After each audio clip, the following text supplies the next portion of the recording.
Good morning, everyone. I do think we are up and running now. I'm Leslie Sopko, our communications manager. Joining me today are faces you have been seeing over the past several days, our President and CEO, Bill Magness, and our Senior Director of System Operations, Dan Woodfin. We are not out of the woods yet, but we did make a great amount of progress overnight and into the morning hours, and so we're here to provide you an update on the latest grid conditions. And with that, I'm going to turn it over to Bill. Thank you, Leslie, and good morning. As Leslie said, we did make a lot of progress last night, and what that progress was, as we've talked about, we've needed, in order to get all our customers back on, our demand, our load back on, more generation on the system so that we could maintain the balance of our frequency and keep the grid running in a safe and reliable condition without these outages in place. And in order to do that, we just needed more generation on the system to provide supply for the still increased demand. And yesterday, we began to see steady increases of and return of a lot of the generation that we were not able to use because of issues with the storm. And as that grew, we were as quickly as practical and safe on the system, reducing the number of outages that we were requesting from our transmission operators, who are the ones who implement those outages. By the end of the night, or I guess, I don't know exactly what time, but we were able to allow the transmission owners to bring back any of the demand, the load that was part of this original event. When we had to give the really large instruction of load shed, demand reduction, in order to keep the grid safe after the events of early Monday morning, we've been working since then to reduce the number of those outages. And we got to a point where we could do that very effectively. So all of those were originally part of that load shed order. We were able to tell the companies, please, go forward and restore those as you can. There's still a lot of work they have to do to get that to the customers. Restoring the outages in the field is a process that they have to undertake, but one that they're all very much interested and excited about doing, just as we were excited about making it available, since we don't have to have those outages at the same level. Now, as Leslie said, not out of the woods yet. What do we mean? We're still in very cold conditions, so we're still seeing much higher than normal winter demand. And we were obviously keeping a very close eye on that, but we're seeing today we were able to get over our morning peak without taking additional actions. So that was good news. We still expect a high cold weather peak tomorrow morning. And so we really feel like we're in a glide path, we hope, where those customer restorations happen. If we do hit a bump and have some generation have to come back off, we may have to ask for outages, but if we do, we believe they'll be at the level where they could be rotating outages, not the larger numbers that we faced earlier this week. So again, very good progress to report. Still work to be done, but customers should be seeing the light and the heat coming on, who haven't been seeing it since earlier this week, on a regular basis, as the transmission operators take on their process to put the power back in place. You want to add? I guess the one thing I'd add is that there are a lot of areas where people should see their power coming back on, and should have since last night. There may be other areas where those outages will continue, and that might be due to a variety of reasons. In some areas, you may still be on outage because of icing conditions on trees that brought down power lines. So those kind of outages would be more localized, but is going to require crews going out to actually do the normal ice things that happen during an ice storm, to try to remove the branches and get service restored that way. There may also be areas that were taken out of service as a part of the energy emergency load shed that we've now allowed the transmission owners to bring back online as soon as they can, but they may have to go out in the field and do some manual switching and that kind of thing. And so it's going to require crews going out to do that, as opposed to being able to do it through computer systems. So that may take a little more time as well. And then we've also just got some large industrial facilities that are still offline that voluntarily reduced their load. And so we're going to have to step those back in an organized fashion to make sure we don't put the grid at risk as we do that, and prioritize those that are most necessary to keep the system stable and provide products back to, say, generating units to make sure those generating units stay online so we don't kind of work back into a problem, but instead get further out of it.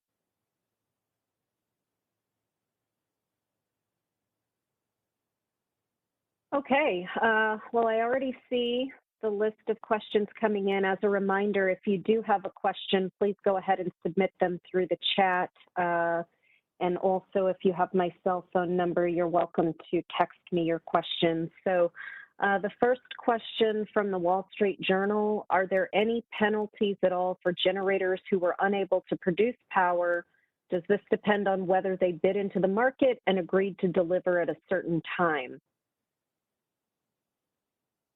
I guess there's maybe two answers, and we're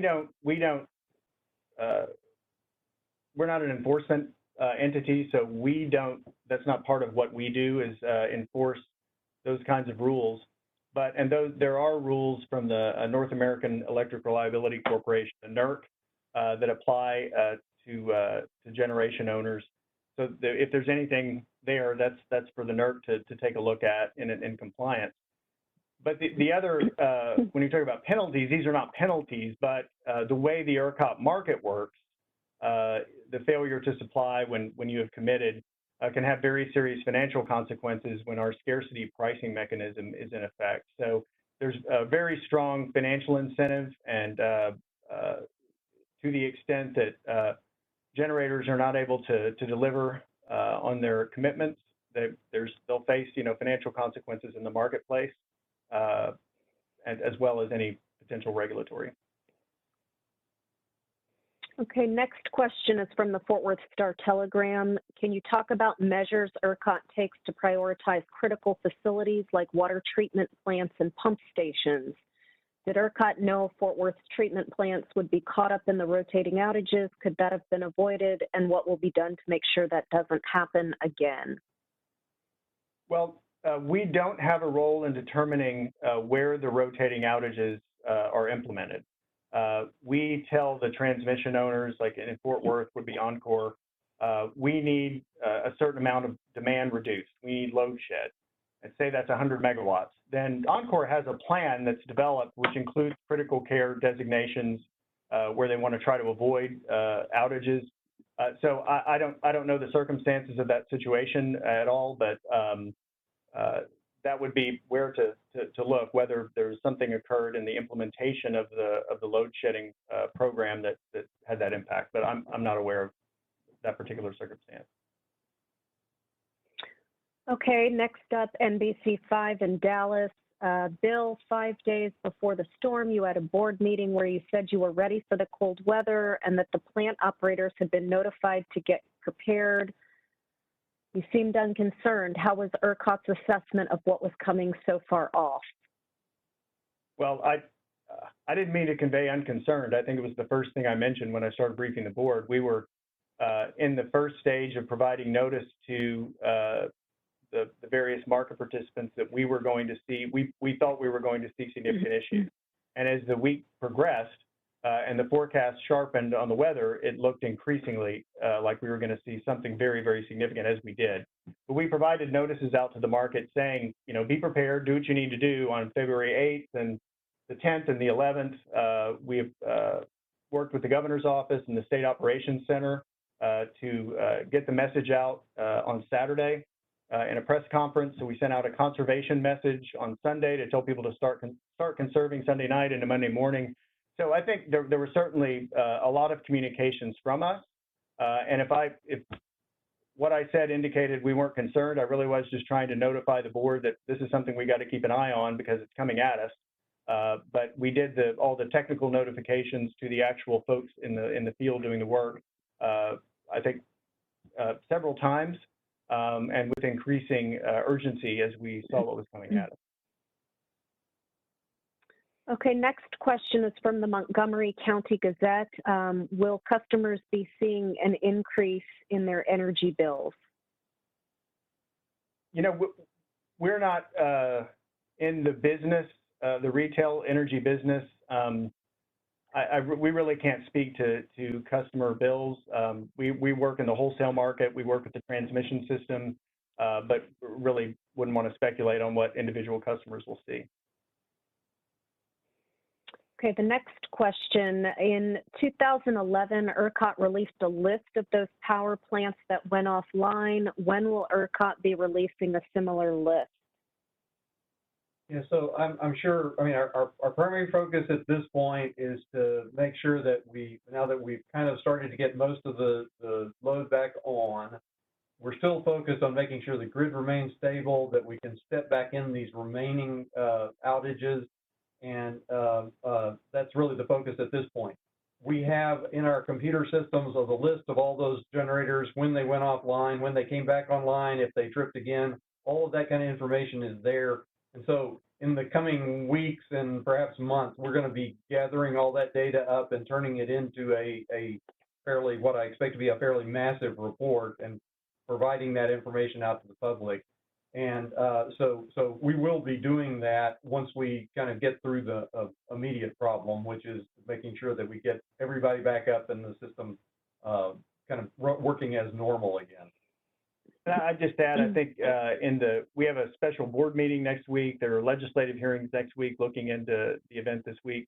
So I think we'll start to get, you know, a lot of requests for information and analysis so people can assess the whole event.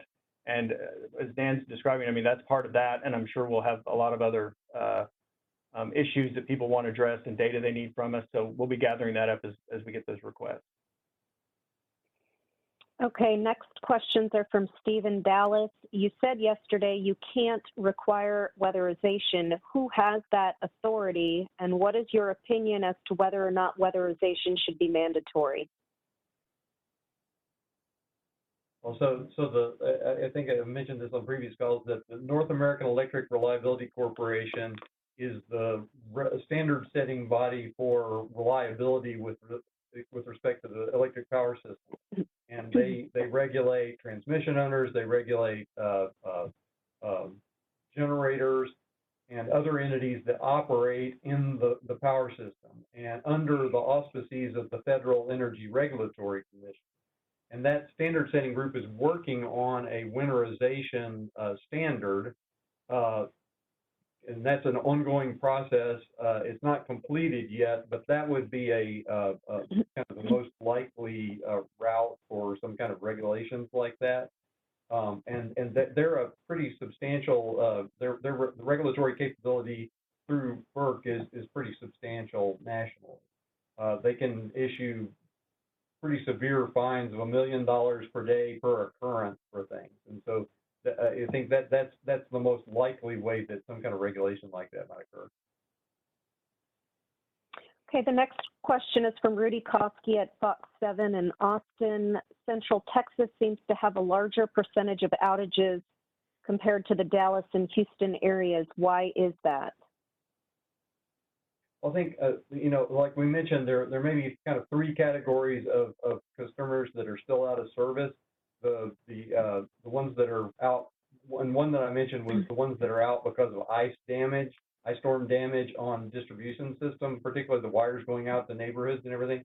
I think we've heard from some areas of Central Texas that's maybe more severe in Central Texas than it is in some other parts of the state. You can just imagine oak trees, live oak trees that still have all the leaves on it, and you put a bunch of ice on it, and we've seen lots of pictures of that. If those fall on lines, then crews have to go out and fix those lines. We don't have any specific information about that, but from what the amount that we've talked to the transmission owners about, there may be more in this area, and that may be part of the issue. Because as far as the restoration for due to the load shed event, that should have been, the restoration of that should be distributed evenly across the state and wouldn't result in any kind of what your question was asking about. Okay, the next question is from Scott Friedman. Your winter preparedness assessment said you were ready to meet whatever winter peak the state would see. In hindsight, what led to the mistakes that were made in those assumptions? Well, so I guess the seasonal assessment of resource adequacy on which we base that uses the winter of 2011, which has been the most severe winter in quite a while, as the kind of the basis for the load forecast. The number of outages that are assumed of generation plants that are assumed in that assessment are based on like a 95th percentile of outages that occur over the last, I don't remember how many years it's based on, but it's the 95th percentile. And so I think because of the really unprecedented nature of this weather event, the load levels we saw were beyond the kind of the 2011 level of load, for one thing, by several thousand megawatts. And then on the outage side, we're probably well beyond the 95th percentile of the outages of generating plants that occurred that had been experienced historically during a winter peak type situation. And, you know, to that point, I mean, going forward, having seen the extent of this event, I mean, certainly it figures into what we think we'll see in history. Just as we were measuring against the most severe system that we had seen in the winter in Texas before, this one changes the game because it was, you know, so much bigger, so much more severe, and we've seen the impact it's had. So I think as we look at those assessments for the winter season in the future, what we saw with this storm, something we haven't seen anything like this, that certainly goes into our consideration of what the risks are. Okay, the next question, I don't have a name, but when did ERCOT first tell Governor Abbott about the potential for rolling blackouts, and how did he respond? Well, we were conveying, I mean, we are in, the reason I hesitate is like we're in constant communication with the Public Utility Commission and is our, you know, liaison there. And so we were providing, I think, you know, these notices we provided during the week, we let folks know, as we did with the market participants, that these about the the operating condition notices that are the, you know, sort of the warning that says get ready. So we're providing that information. And then we participated in the press conference with Governor Abbott, Chairman Walker and Craddock, and Chief Kidd Saturday, and, you know, expressed our concern, particularly around Monday morning and Tuesday morning, that we could have rotating outages. So I think, you know, that was a message that was put out in that press conference, and we tried to get the public attention to that, and also talked about the need for conservation because we were concerned about the possibility of rotating outages. So certainly, I mean, you know, the governor was promoting caution, promoting preparedness on all fronts. Not just for electricity, but for roads, for everything else, knowing that this storm was going to be pretty ferocious. Okay, the next questions are from the Dallas Morning News. I'll do one and then the other. Why were blackouts not able to be rolled in the last few days? Is it because the state has too much critical infrastructure, and does this need to be scaled back?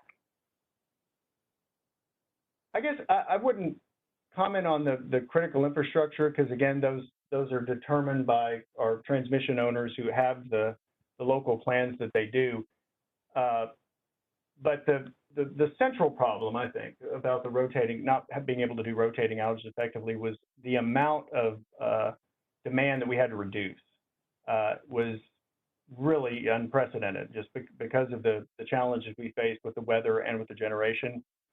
So, you know, the transmission owners can, what they mean by, you know, rotating or rolling an outage is it's in one neighborhood or area for one period, and then you lift that and then you apply it to another area or neighborhood. But you have to have some room, right? And there weren't enough places to move it around in order to cover the amount that we were asking for. So I think that was the central issue. I couldn't really comment on how the critical infrastructures are treated in various transmission owner plans. And the second question was, how much of this regulation falls to the Railroad Commission and not the PUC and ERCOT? Well, the ERCOT is overseen by the Public Utility Commission. They have full authority over everything we do, really, any decision we make. So they're really the regulatory authority for us, and then for the electric industry, particularly the transmission owners. The Railroad Commission's bailiwick is more in the natural gas area. And, the Railroad Commission took steps to assist getting ready for the storm, but assisting in how natural gas was prioritized during this period of the weather. And so they were dealing with the natural gas aspects of this, and Chairman Craddock has been very involved in trying to make sure the gas supply is out there and can be used effectively by the electric generators in these times when we really, really need it. So if your answers your question, but I think that's the sort of the divide is natural gas is over at the Railroad Commission. I do think that one of the issues that we had, not initially in the event when the generators were kind of coming offline because of the cold weather, because fundamentally this is the issue is we had high demand. We also lost a tremendous number of generators on the kind of around midnight on Sunday to Monday. Lost a tremendous number of generators, and a lot of those tripped offline because of the cold weather causing those generators to trip offline. We kind of talked about the winterization that would be required to fix those. But we've also then later in the day, we started having problems with having enough gas to get to some generators. There were pressure issues that were reported to us on gas and so forth. And fundamentally, it seems like the problem goes all the way back to the wellhead. Well, we had a lot of wellheads freezing up so that the gas wasn't able to come out of the ground and get into the pipes in order to make it to generation and also make it to heat houses and those kind of things. And so one potential path of regulation might be to make sure those wellheads that would help with this situation from my perspective is make sure those wellheads don't freeze up so that we have enough gas in these kind of cold weather events. Okay, next question from William Joy. Is it accurate to say that as of right now, no private customer is on a rotating outage? No. The reason I say no is there are still customers that need to be restored. So if what the question means is that there's no one without power due to an outage, the answer is no, because as we talked about at the top, the transmission owners, we've allowed the restoration of all the service that was part of the Monday rotating outage, the really large rotating outage, but that completion of that takes some time. And so I don't think it's accurate to say that there are no customers that are still affected until that's fully executed. But they're working on it and have been every time we've released more load and demand side outages for them to restore, they're at it, getting those done. Okay, the next question is from Mark Watson with Platts. Why do you continue to count virtually all of the wind and solar as accounting for about 12 gigawatts of generation on forced outage when you were only expecting to have about 6.5 gigawatts of renewable generation to be online during this winter's peak?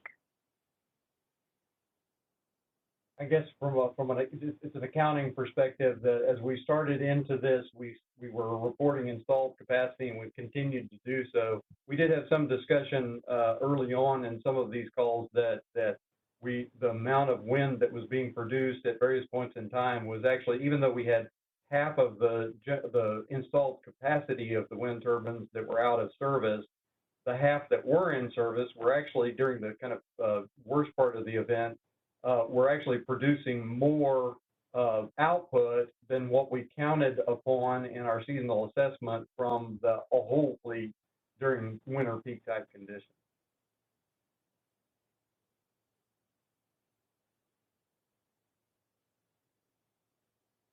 Hey, Leslie. Can't hear you. Oops, I'm sorry, I was on mute. Okay, the next question, if storm damage is the main reason for the outages, what is preventing moving us out of the EEA 3?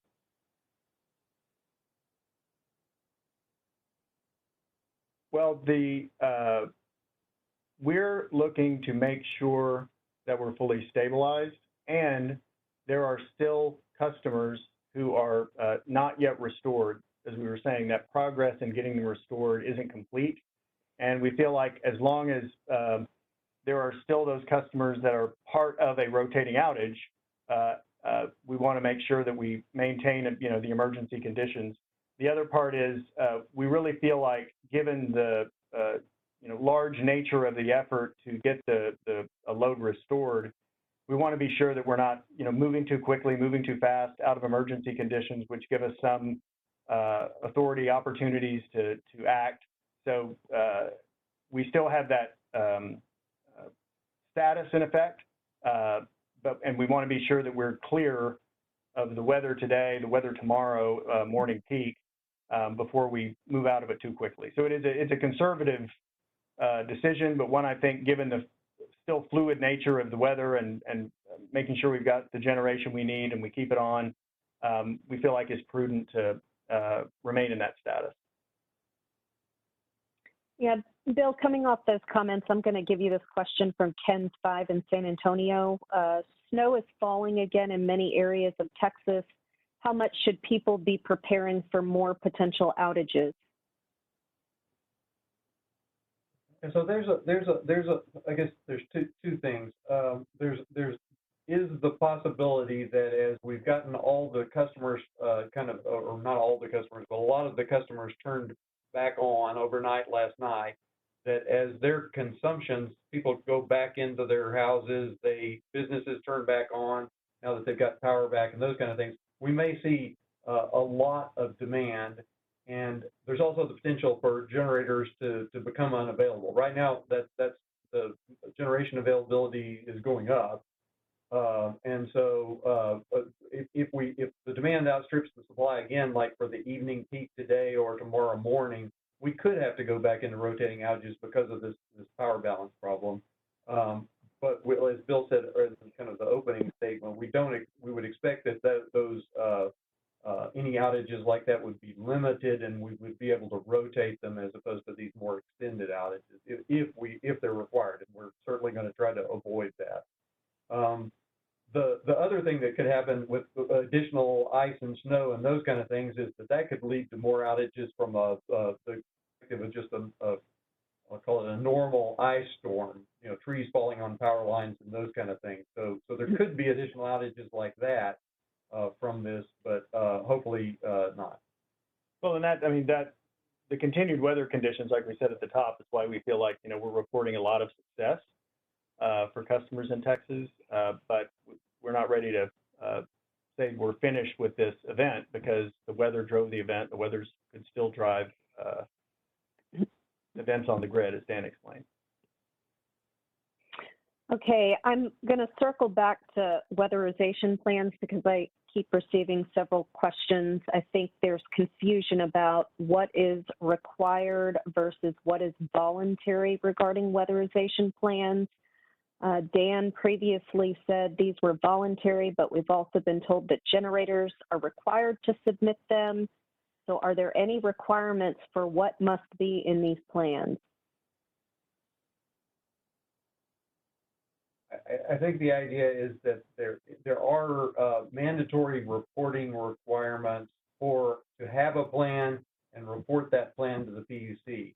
There are not specific requirements as to the extent of you've got to have wind breaks of this type. You've got to have these kind of boxes around your instruments. You've got to have this amount of heat trace on the equipment that needs that. So they're not specific requirements, but those are more best practices they're voluntary, the specifics. But you do have to have a plan, and there are characteristics that have to be in that plan as far as the things that you're reporting. That part is mandatory.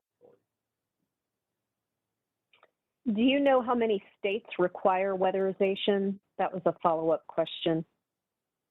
I don't know. Okay, the next question is from Marcy DeLuna. Electricity was trading at the state max of $9,000 per megawatt hour in wholesale markets across the state Wednesday morning. What is the estimated immediate and long-term cost to wholesale and retail? I don't think we're able to really provide an estimated cost at this point, particularly as the event isn't over.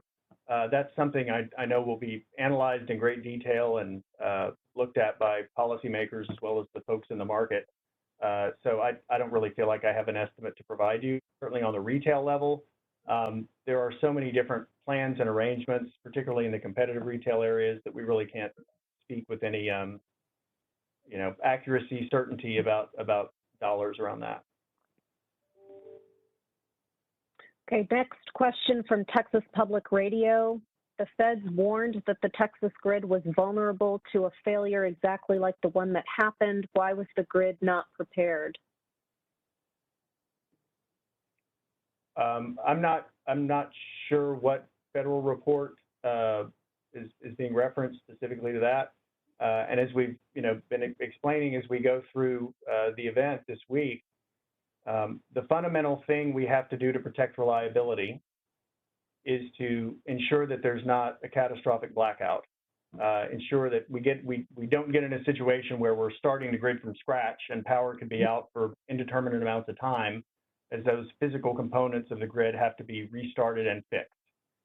That is the disaster scenario that it's our central job to avoid. As disastrous as this has been for a lot of people, and it has been because of the length of the outages and the intensity of the weather, the reason that we took this action was to prevent that kind of blackout. So I think as far as ERCOP maintaining that level of reliability, we're going to walk away from this very soon, we hope, and have an electric system that works just like it did last week, because we were able to control the situation by using these outages. As difficult as they were, we are able to now, if we hadn't controlled them, we couldn't go back and say, please put these people back on if we'd have had a blackout. So I think at a fundamental level, I think that's why we took the actions we took. And if we hadn't, the consequences could have been much worse.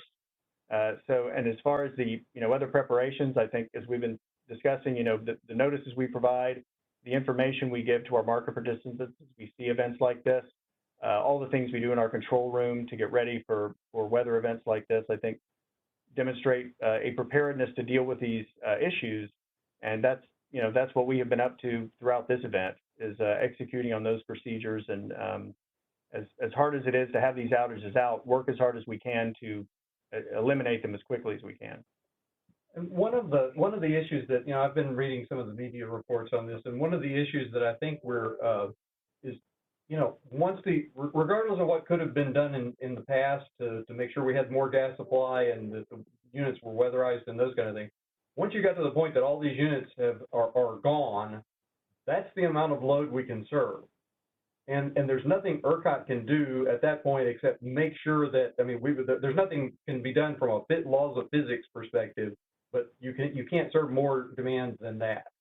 The actions that we took in the middle there to actually institute the rotating outages in a controlled way as the generators tripped offline, preserve the integrity of the system as a whole, and allowed us to transition the load down to where it matched with the generation in a controlled way. But fundamentally, even if we hadn't ordered those rotating outages, supply and demand were going to balance from a physics perspective. And so by us doing it, our operators taking the actions that they took in the course of that transition as the units were tripping offline, they preserved the integrity of the system and actually facilitated, as long as these outages have been and as hard as they've been for folks, they've allowed us to transition back where we're restoring this a lot quicker than, as Bill keeps saying, if we'd had this kind of catastrophic, much longer term thing, if that transition had occurred in an uncontrolled way. Yeah, I think, just to emphasize the point, if we had let physics do the job, and it had been totally uncontrolled, we had a blackout, we wouldn't be sitting here talking about restoration, today, tomorrow. We would be telling you that we're not sure when restoration would be done, because it's such a disastrous event when it occurs, and takes much, much, much longer and people are out of power for, even longer, much longer than what we're seeing here. So again, we feel like having control over the system and maintaining that is central to what we have to commit to as a grid operator. Okay, the next question is from Argus Media. To what extent is a lack of natural gas supply to gas-fired plants still causing generator outages?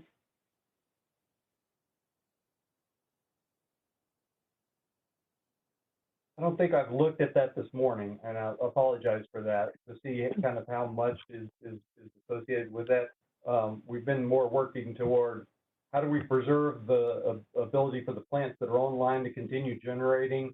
How do we make sure that additional generators don't trip offline or become unavailable because of a variety of things? And so that's been our focus at this point. And so I haven't actually looked to see what any kind of ratio or anything like that at this point.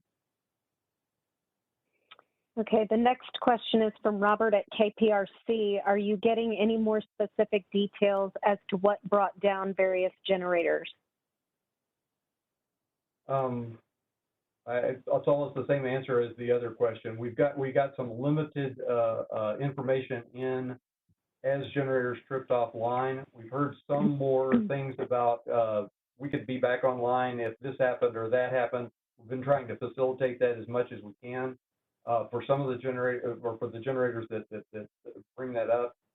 But at this point, after the fact, we'll go in and do RFIs and that kind of thing to gather the specific information as opposed to this kind of post-critique of the entire event and the event analysis to make sure that we learn from it and the same things don't happen again. Yeah, and in the time when we're just, trying to work on this priority of getting customers back, the central thing we need to know from the generators is not why, but when. When is it, are you going to come back? When is it we can get you back on the system?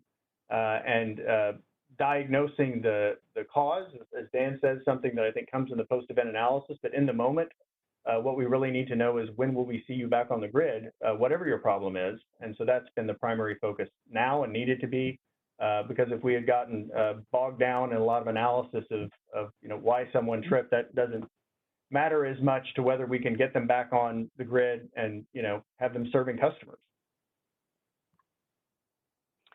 Okay, this is from Jack Fink at CBS Dallas regarding the NERC winter standard that is being developed. Would state law have to change in order for ERCOT to require better winterization?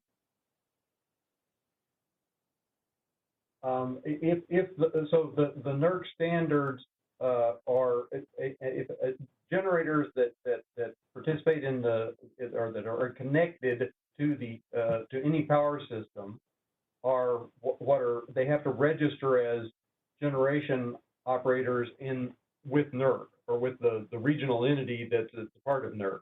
And so they have to be registered, and by registering, they become beholden to these standards and have to meet the standards. So if that standard passes, that's the process that would cause them to be a part of that. And that's more under federal law than state law from a reliability perspective. Okay, this is going back to the question that Mark Watson had about wind, seeking clarification. Is Dan saying the wind turbines overproduced on what was expected during this storm? So at the point in time that we were reporting it, I think that's the case. That kind of during that peak, but it depends on what point during the event we're talking about. Right now, wind is producing 6,500 megawatts or something like that with the turbines that are available, and which I think is close to the seasonal amount, or seasonally expected amount during peak conditions. Even though there's still, I think the number was 16,000 megawatts of them that are forced out due to icing. Okay, the next question was, could you provide an update on the numbers? How much total generation is forced out, and what's the makeup between thermal and wind solar? Yeah, so the total out as of when we issued the news release this morning was 40,000 megawatts of total generation, including the installed capacity of the wind. About 23,500 of that is thermal generation, and the rest is wind and solar. Okay, next question is from Wes Rappaport at Nexstar Media Group. How close was the Texas grid to these catastrophic blackouts that you have been talking about? We talking seconds, minutes, hours, days? Certainly not days, and I don't think hours. You know, I mean, when our frequency went to a level that if our operators had not acted very rapidly to change the situation and arrest it, it could have very quickly changed. And the reason I can't be as specific about seconds or minutes is that what was driving this early Monday morning, Sunday night, was seeing, starting around 11 o'clock or midnight, generation units coming off, and then more coming off in rapid succession as the storm blew through. So one of the reasons that operators have to act to arrest the frequency is if they say, well, you know, let's wait another minute and see what happens. What happens in that next minute might be 3 big units come off, and then you're sunk. So we were at a level of frequency which was one that needed to be addressed immediately, and that's what the operators did. So I think, you know, if we hadn't taken action, it wouldn't have been that we would have waited a few days and saw what happened. It was seconds and minutes, given the amount of generation that was coming off the system at the same time that the demand was still going up significantly. So there is a system in place where it's called under frequency load shed, that where there are what's called relays. There's devices out across the transmission system that if this power supply imbalance becomes so severe that the frequency drops really fast, really far, and there's different levels, that these will automatically shed 5%, and then if it drops further, they'll shed 10%, and if they shed further, it'll shed an additional 10%. So it's kind of a safety net that if our operators and the transmission owner operators aren't able to shed load in a controlled way, which is what we did by choosing which circuits are taken out and rotating through them and those kind of things, the safety net should protect us for at least up to 25% loss of generation, but that's much more of a blunt instrument. It's harder to get the load back faster, and it's not as controlled as what occurred. One way or the other, it's law of physics. The load is going to match the generation, and it's better to do that in a controlled way like we did than just let the safety net take it. Okay, the next question is from Mark Chediak at Bloomberg News. How has ERCOP been able to bring power back so fast? Did wind pick up? Is this largely from the reactor coming back, or did it finally get warm enough for the gas plants to work? So it's a variety of things. We've gotten more generation back online of different types. We had more, like during the afternoon yesterday, we had quite a bit of solar generation online. And so while that solar generation was online, we started trying to bring back a lot of the load. Once we started in a very deliberate manner, started to bring back and tell the transmission owners, please restore 1,000 megawatts of load. They would go out and do the switching that it would take to do that, and turn on different neighborhoods that matched up to their share of that 1,000 megawatts. And then once they were done, we'd issue if we still had enough generation at the time, we'd issue a order to go restore another 1,000 megawatts. And so we started to pick that up. After we'd done a few of those, we recognized that we had more generation coming online, and the load that we were restoring per feeder was less than what we expected because businesses were shut down and those kind of things. And we realized at that point that we could start to go much faster. And so that's really what happened. We started telling the transmission operators to restore just kind of pretty much as fast as you can, and we could keep up with it in terms of generation. And that's why we were able, I think this was a question earlier, that by midnight last night, we had told the transmission owners, basically restore what you can, the rest of what you can. So we'd worked through that in steps. We started going a lot faster in the late afternoon, and then kept going. And then by midnight, we had kind of released to the level that they're at this point. So at this point, how would ERCOT grade itself during this crisis? Please explain what grade and why. Texans would like to know. This is from Maya Shea at ABC 13. You know, we're still in the event. We're still moving through, you know, the crisis that was caused by this. I just have to tell you it's a little early. I will give a good grade to the operators who took those actions we just discussed to prevent a catastrophic blackout, much worse damage to our system. That was I'd say the most difficult decision that had to be made throughout this whole event, was to do that rapidly and at the size they did, because of the loss of the generation that we were seeing and the increase in the load. So that fundamental decision, I think, was certainly sound and had to be made. I think, you know, going forward, there's going to be a lot of investigation, assessment, you know, examining, you know, every step in this process and how our response is.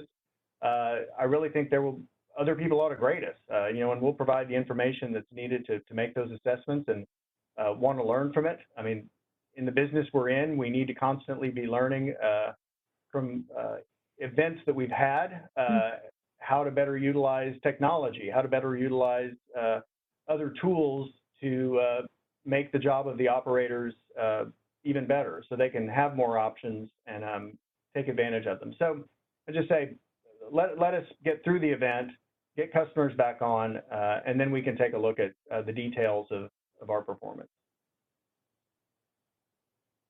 Okay, next question. Moving forward, when or will ERCOT winterize the system? Was this the ultimate issue? This is from WFAA in Dallas. I guess I'd say I have to step back and say that, you know, ERCOT is the traffic cop on the grid. We're the air traffic controller managing the flow of the electricity. We don't own the generation units. We don't own the transmission. We're really just managing the overall transmission system and dispatching, you know, putting generators on and off the grid. So winterization is an effort that's going to need to be undertaken by those entities that own the physical assets out in the field. So the reason I said it is we say, you know, when will we winterize? It's really the owners of the assets that have to look at winterization best practices and what are they going to do to prevent issues like they saw over the last few days. I mean, we're willing to, you know, work and help and make sure that those are effective, and, you know, happy to work with any of the industry on that, but it's really not our role to do winterization. Okay, the next question is from Leticia Miranda with NBC News. Can you please address the issue of electricity surcharges? Some consumers have been charged high amounts for electricity. TPUC said this is a result of a quirk in ERCOT system that has been corrected. Can you please explain that, and how will it be corrected? I haven't heard anything about that. Yeah, as customer surcharges, I haven't heard of customer surcharges related to this, and we can't really speak to the surcharges the end-use customers get, because, you know, we're working in the wholesale market, and that's separate in the retail market, and we don't have visibility into that. The Public Utility Commission did issue an order a couple of days ago. They had an emergency meeting to adjust the wholesale scarcity pricing mechanism to be sure that it was working effectively to deliver as much generation onto the system as possible during this event. And we were able to make just a fix in our software program and how it treated those scarcity prices to implement the change that the Public Utility Commission thought was appropriate. So as soon as they said they wanted to make that policy change, you know, we got right to it and implemented it in our system, so it's reflected in the wholesale price. That I know that the Public Utility Commission did issue an order about this week, but again, the retail surcharges, I'm not sure what about that issue. I'm just not familiar with it. Okay, the next question is Travis Bubenik with Courthouse News. Texas lawmaker Dan Crenshaw made a claim widely shared on social media that every natural gas plant stayed online. The downed plants were due to scheduled maintenance. Is that accurate? Well, I think, like we've talked about earlier, there were a few plants that were out on scheduled maintenance, but the plants, the majority of the plants that this number that we've been reporting are plants that went out either fairly soon before the event because of natural gas restrictions, or some of the icing of the turbines, or that tripped offline in the morning and then the days afterwards during the event. And those generators in the aggregate were of various fuel types. There was wind generation, there was nuclear generation, there was coal generation, there was gas-fired generation. We have had units of each of those types and multiple units of each of those types, I guess, except for nuclear, that tripped offline during the event. Okay, we have a little less than 10 minutes left, so I will try to get through as many more questions as I can. The next one is from Robert Arnold. How fragile is the grid right now? Are you concerned about plants going down when more people come back on? Yeah, so I don't think we're not worried about more plants going down because more consumption. If just like we did before, if we wind up that if more consumers, like tonight, if there's a lot more load as people start turning things back on, as businesses reopen, those kind of things, if that exceeds the amount of available generation, we've said in the news release that it's possible that if that kind of situation occurred, we could have to re-implement rotating outages on a limited basis and hopefully be able to rotate through those as opposed to having the longer term outages that have happened before. The generation, I think we didn't lose anywhere near as many plants tripping offline yesterday as what had happened for the previous few days. So it seems to be, as far as the stability or the kind of stability in the availability of generation seems to be much better now. But one of the things we're really watching is making sure that those generators get what they need. Make sure that we're restoring power back if there's, because of icing or something like that, there's not power to natural gas compression stations and those kind of things. Make sure we've got plenty of pressure on the gas system to continue to provide gas to the electric generation. Make sure that we get chemicals back to the plants to make sure that they are, can use the chemicals they need to keep that electric generation online. And so that's really our focus right now. To make sure that we don't have additional problems occur that would take generation offline, but for what has happened, yesterday afternoon and today, we've seen much less plants kind of tripping for weather reasons or gas reasons or anything like that. So it seems we've definitely seen an improvement. This is a follow-up from Platts. Would you say that the improvement in temperatures had as much or more to do with the elimination of widespread rolling outages than any increase in generation capacity?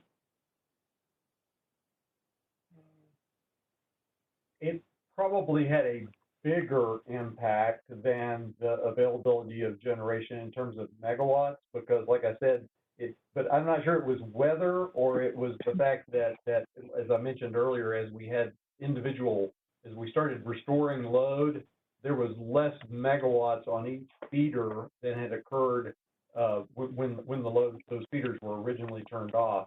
And that less load was a function of, things being shut down, less consumption. And then also, there was some extent it was due to more less cold temperatures. So as a combination of the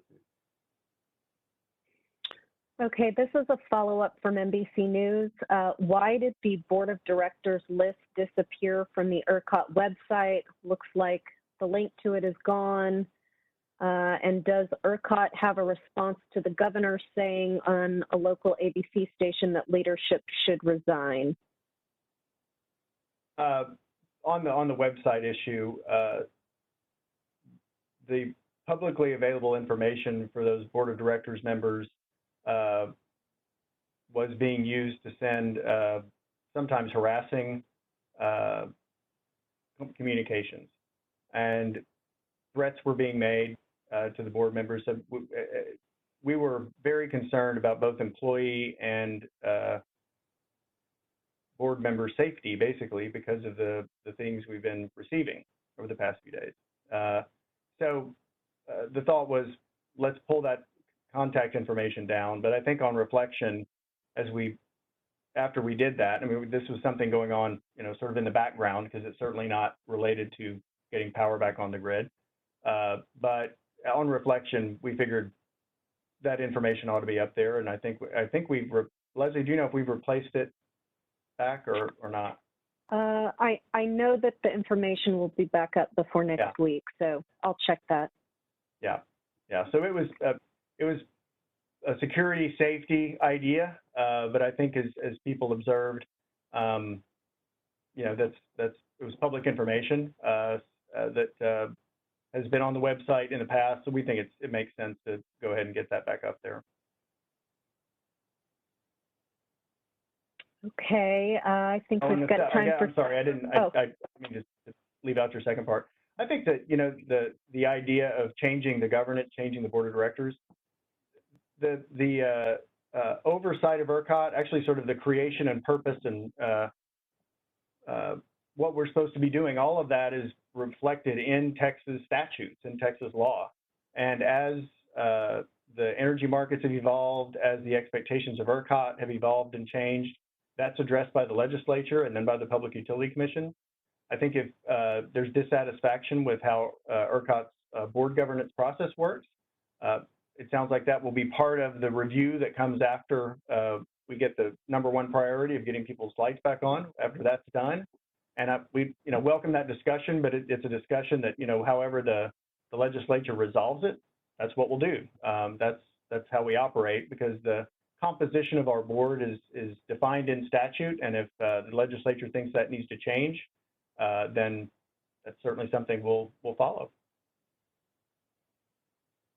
Okay, and a final question from the Star Telegram. There's been policy debate about renewable versus thermal energy sources from Texas leaders in light of this weather event. What do you all think the Texas legislature should look at when it comes to energy policy and sources? Well, again, the policy debate is not one that we're focused on right now. I'm sure this event, which called so much attention to the energy, to the electric system, is going to be discussed, debated, and analyzed starting next week. The legislature is going to start having hearings next week about that. So I think there was a robust debate about energy policy in a lot of quarters, well before these events, and I think these events have really put a sharp focus on them. So I think you'll see legislative debate about that. And again, kind of back to ERCOT's role, the state asks us to implement state law and to implement measures to make sure that the grid is reliable and doesn't have a blackout. And if there are changes in what the legislature wants ERCOT to do as part of that, that again, we need to follow the state statute, because that's our governing document when it comes down to it. Okay, well, I think we are just about at the top of the hour, so I am going to conclude this media call, but we will continue to bring you updates later in the day, and we appreciate you joining us, and thank you, Bill, and thank you, Dan. I know you two are busy and tired, and we do appreciate you communicating with the media, so thank you so much. Thank you all. Happy to be here.